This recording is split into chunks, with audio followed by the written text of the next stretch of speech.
viewers, shifting focus away from the Middle East towards another conflict that continues to escalate.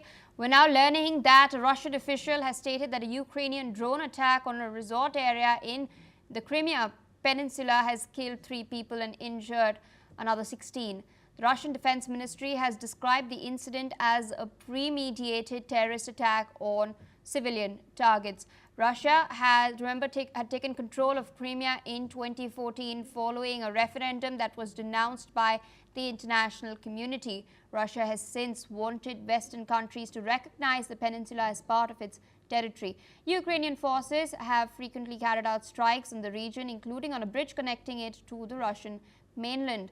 Meanwhile, Ukraine has stated that a Russian attack, has killed 3 people and injured 2 more in Zaporizhzhia. Ukrainian governor Ivan Fedorov has now stated that Russian forces have used at least 10 aerial bombs in the attack on Zaporizhzhia. He has stated that the attack has damaged 15 apartment buildings, 10 private homes, as well as several non-residential buildings. Ukraine's Air Force has stated that it has downed nearly 132 drones launched by Russia overnight and recorded hits of at least 9 drones at 7 locations.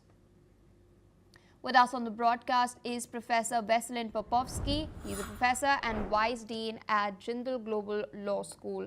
Thank you so much, sir, for taking our time speaking to us on NewsX World.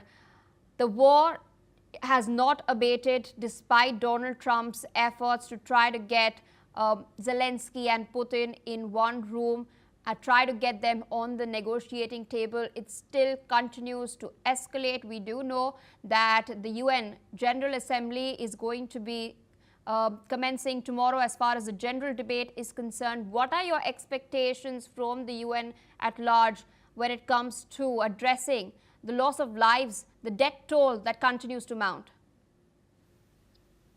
Yes, you are right. Absolutely. The war is continuing and there is no prospect even for any negotiations. For that matter, Donald Trump was absolutely useless.